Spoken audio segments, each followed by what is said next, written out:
ሻሎም ሻሎም ሻሎም ቤተሰብ እግዚአብሔር አምላኽ ከመይ ሓዲርኩም ሰላም ጸጋና ክርስቶስ ምስኩልኩም እዩ አና ሓውኩም ሰላሐዲን ካብ ሲአርጂ ኢንተርናሽናል ቸርች ስቶክሆልም ስዊድን ክብርን እግዚአብሔር አምላኽ ይኹን ሎሚ ድማ ከምቲ ኩሉ ግዜ እንፍኖ መደብና ናይ መዓልቲ ቃል ድብል ነዚ መዓልቲ ዝኸውን ናይ ህይወት ናይ ብርሃን ናይ ሓይሊ ቃል ከነካፈሊና በዚ ቃል ድማ ክንሳገሪና ሎሚ እንካፈሎ ቃል ንመንፈስ ቅዱስ ኣይንጻረፎ ዝብል እዩ ንመንፈስ ቅዱስ ኣይንጻረፎ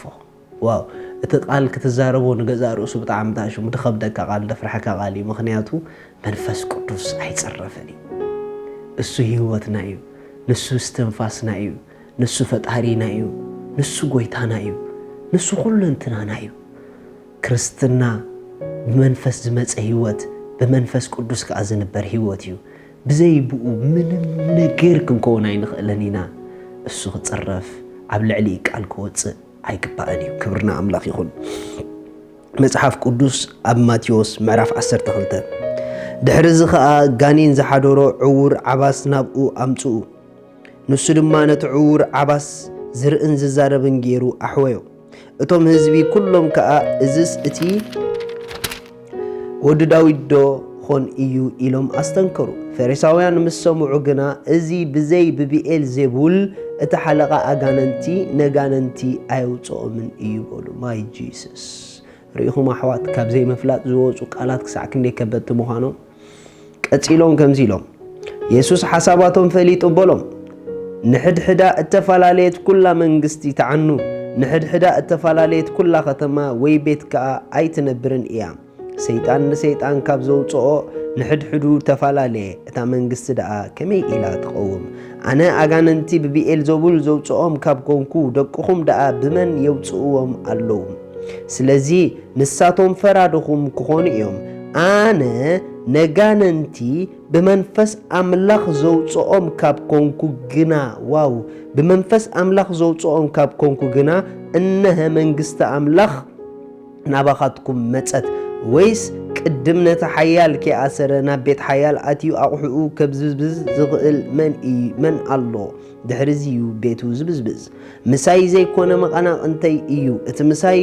ኮይኑ ዘይእክብ ከዓ ይዞሩ ማይ ጂሰስ እቲ ምሳይ ኮይኑ ዘይእክብ ይዞሩ ምሳይ ዘይኮውን ከዓ መቐናቕንተይ እዩ ስለዚ ንሰብ ኩሉ ሓጢኣትን ጸርፍን ዘበለ ይሕደገሉ እዩ እቲ ንመንፈስ ዝጻረፍ ግና ኣይሕደገሉን ነቲ ኣብ ወዲ ሰብ ገለ ዘረባ ዝበለ ይሕደገሉ እዩ ነቲ ኣብ መንፈስ ቅዱስ ገለ ዘረባ ዝበለ ግና ኣብዛ ዓለም እዚኣ ኮነ ኣብታ እትመጽእ ኮነ ኣይሕደገሉን እዩ እብለኩም ኣለኹ ኢሉ ብጣዕሚ ዘገርም ቃል እዩ ብጣዕሚ ከዓ ዘፍርሕ ቃል እዩ ብፍላይ እታ ንመንፈስ ቅዱስ ዝጸርፍ ትብል ቃል ማለት እዩ ኢየሱስ ክርስቶስ ብናይ መንፈስ ቅዱስ ቅብኣት ብናይ መንፈስ ቅዱስ ሓይሊ ኣብ ምድሪ ዓይን ይሰርሕ ነይሩ ምክንያቱ ኢየሱስ ክርስቶስ ኣገልግሎቱ ዝጀመረ ናይ እግዚአብሔር መንፈስ ምስ መጽ እዩ ማለት እዩ መጽሓፍ ቅዱስ ኢሳይያስ 61 ከዛረብ ከሎ ናይ እግዚአብሔር መንፈስ ኣብ ልዕለይ ይብል መጽሓፍ ቅዱስ ክብርን እግዚአብሔር ይኹን እስከ ኢሳይያስ 61 ሓሳብ ከምብበልኩም እሞ ንትሑታት ብስራት ከበስርሲ እግዚአብሔር ቀቢእኒ እሞ መንፈስ እግዚአብሔር አምላኽ ኣብ ልዕለይ እዩ ንስቡራት ልቢ ክዝንን ንምሩኻት ሓርነት ንእስራት ከዓ መፍታሕ ክእውጅ ለኣኸኒ ዓመት ጸጋይ እግዚአብሔር መዓልትሕና ኣምላኽና ክእውጅ ንኹሎም ሕዙናት ከጸናንዕ ኣዋጅ ጽድቂ ንኽብሩ ዝኾኑ ተኽሊ እግዚአብሔር ተባሂሎም ምእንቲ ክስመይ ድማ ንሕዙናት ጽዮን ኣብ ክንዲ ሓሙኽሽቲ ዘውዲ ክደፍኦሎም ኣብ ክንዲ ሓዘን ከዓ ዘይተሓጎስ ኣብ ክንዲ መንፈስ ጓህውን ክዳን ምስጋና ክህቦም ለኣኸኒ ኢሉ ሃሌሉያ መንፈስ ኣምላኽ ግን ኢሉ ኣብ ልዕለይ ኢሉ ሃሌሉያ መንፈስ ኣምላኽ ኣብ ልዕለይ እዩ እግዚአብሔር ካ ቀቢኢኒ ኢሉ በኻልእ ኣዘራርባ ኢየሱስ ክርስቶስ ተጠሚቑ ምስ ወፀ መንፈስ ኣምላኽ ኣብ ልዕሊኡ ምስ ወፀ ብናይ መንፈስ ቅዱስ ቅብኣት ኣገልግሎቱን ዕዩኡን ጀሚሩ ስለዚ ኩሉ ኣብ ናይ ኢየሱስ ዝካናወን ዝነበረ ምክንዋን ብመንፈስ ቅዱስ ዝግበር ዝነበረ ስራሕ እዩ ማለት እዩ ዋይ ተተባሃለ ብቅብኣት መንፈስ ቅዱስ ንዕዮን ንኣገልግሎትን ስለ ዝወፀ ጎይታ ምክንያቱ ጎይታ ናብ ምድሪ ክመጽእ ከሎ ካብ ኣምላኽነቱ ናብ ሰብነት ይመጽእ ናብ ናይ ሰብ ለበል ናብ ናይ ሰብ ዓለም ያቲ ናብ ናይ ሰብ ህይወት ያቲ ምክንያቱ ብንብረቱ ኩሉ ከም ሰብ ኮይኑ ተረኸበ ይዝብል ዳስዋይ ብናይ መንፈስ ቅዱስ ቅብኣት ከዓ ምድሪ የገልግል ነይሩ ስለዚ እቲ ኩሉ እሱ ዝገብሮ ዝነበረ ካብኡ ዘይኮነ ካብቲ መንፈስ እዩ ነይሩ ማለት እዩ ኣለኹም ምሳይ በኻልእ ኣዘራርባ ልክዕ ኢየሱስ ክርስቶስ ነቲ ዓባስ ጋኔን ዝነበሮ ነቲ ጋኔን ካስት ኣውት ገይሩ ነቲ ዓባስ ከም ዝዛረብ ምስ ገበሮ ዳይሬክት ፈሪሳውያን መፅኦም እንታይ ኢሎሞ እዚ ብቢኤል ዜቡል ዝገብሮ ዘሎ ኢሎሞ እዚ ማለት መንፈስ ቅዱስ ሓለቃ ኣጋነንቲ እዩ ኢሎም እዮም ዝዛረቡ ዘለዉ ንምንታይ እቲ ብኢየሱስ ዝተገበረ ብመንፈስ ቅዱስ ስለ ዝኾነ ነቲ ግብሪ እንድሕር ትፃረሮ ኣለኻ ኢንዳይሬክት ንመን ኢኻ ትፃረሮ ዘለኻ ንመንፈስ ቅዱስ ፈሪሳውያን ኣብ ህይወቶም ትልምምድ ኣይበጽሕዎን ኣምላኽ በኦን ከምኡ ይሰርሐን ስለዚ ኣምላኽ በኦን ከምኡ ስለ ዘይሰርሐ እሶም በኦን ከምኡ ስለ ዘይተኻናወነ ኣብ ህይወቶም እቲ ኤክስፒሪየንስ ስለ ዘይነበሮም ንኢየሱስ ክርስቶስ ብደረጃኦም ኮይኖም ክግምትዎን ክፈርድዎን ጀሚሮም ኣብ ህይወት እቲ ዝኸፈአ ብደረጃኻን በትበጽሕካዮ ዘለኻ ልምምድን ንኹሉ መንፈሳዊ ነገር ክትመዝን ምፍታን እዩ ኖ መንፈሳዊ ነገር ብደረጃና ዝምዘን ኣይኮነን ብደረጃና ንኹሉ ደምዲምና ክንዓጽዎ ኣይግብአናን እዩ ምክንያቱ ንሕና ዘይበጽሕናዮም ካልኦት ምብጻሓት ከም ዘለዎ ክንፈልጥ ኣለና ንሕና ዘይኣተናዮም ካልኦት ከኣትዎን ከም ዝኽእሉ ክንፈልጥ ኣለና ኣብ ህይወትና ዘይተኻናወነ በኣና ዘይረኣናይ ነገር ብኻልኦት ክርአ ከም ዝኽእል ክንግምቶ ኣለና ክንፈልጥ ኣለና ምክንያቱ መጽሐፍ ቅዱስ እንድሕር ኣጽኒዕኩሞ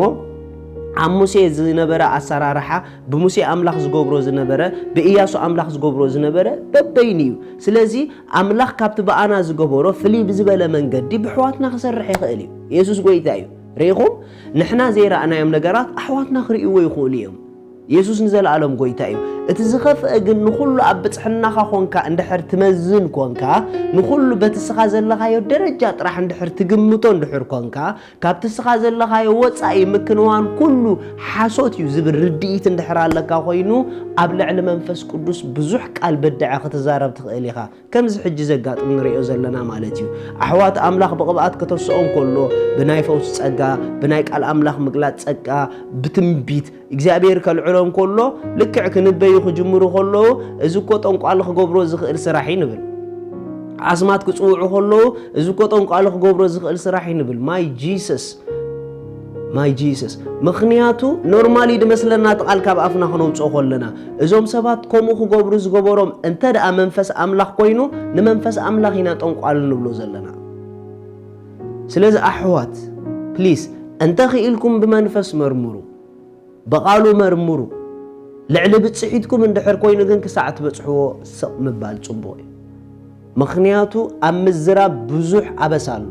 ኣብ ብዙሕ ምዝራብ ብዙሕ ኣበሳ ኣሎ መጽሓፍ ክዛረብ ከሎ ብመዓልቲ ፍርዲ ኩለን ዝተዛረብኩም መንቃላት ጸብጻብ ክትብሉን ኢኹም ይዝብል ከም ድላይና ኣብ ልዕሊ እግዚአብሔር ዝጥቀመሎም ሰባት ኣፍና ንኸፍት እንድሕር ኮይንና we have to be careful ክንፈርሕ ኣለና ንምንታይ ኢኹም ዝብለኩም ዘለኹም ተዳኢልኩምኒ እግዚአብሔር እንተ ዘይኮይኑ ሰብ ካብ ርእሱ ምንም ክገብር ኣይክእልን እዩ ናይ ሓሶት ክህሉ ኩሎም የሳለው ነገር ግን ኩሎም ኮም ማለት ግን ኣይኮነን ስለዚ ኣሕዋት ፕሊዝ ኣፍና ከም ድላይና መኽፋት ነቋርጾ ኢየሱስ ክርስቶስ ንሓሳቦም ጥራሕ ምስ ፈለጠ እዩ በሊሎም ንመንፈስ ዝተጻረፈ ኣይሕደገሉን ኢሎም ኢየሱስ ጎይታ እዩ ሃሌሉያ ስለዚ ሎማ አንተ ደጊመ ክዛረበኩም ዝደሊ ኣብዚ ሕጂ ዘለና ግዜ ብዙሕ ግዜ ዝርአ ከይተረድአና ነቶም እግዚአብሔር ዘተስኦም ሰባት ክንቃወሞም ኮለና ንዕኦም ዘይኮነስ ነትበኦም ዝሰርሕ መንፈስ ንቃወሞ ከም ዘለና ክንፈልጥ ኣለና እሶም ርግጸኛ ኣምላኽ ዘተስኦ ዝተቃወመን ተተቃወሞ ደው ከም ዘይብል ፈልጥ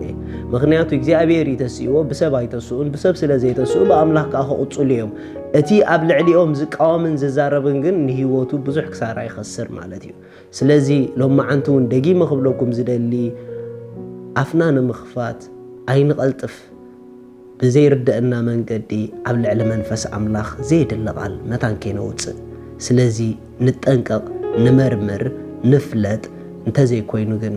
ኣብ ተንበርኪኽና ንጸልየሎም ኣምላኽ ሰማይ ድማ ክገልጸልና እዩ መጽሓፍ ቅዱስ ክዛረብ ከሎ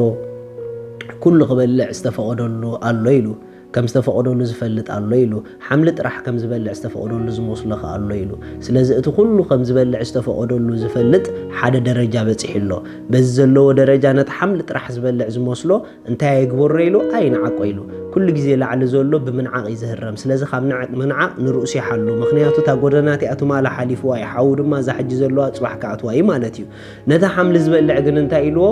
ኣይፍረዶ ኢልዎ كل جزء تحت زولو أي نعقني تحت زولو يفرد رحيم سلازي انت دا نفرد لنا خوينا بخالا الزراربا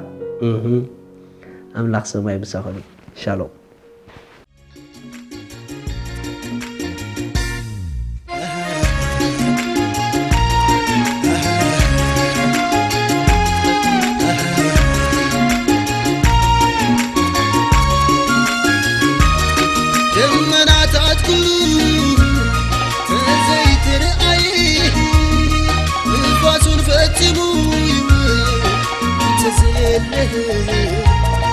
Let's go down, good day, you are.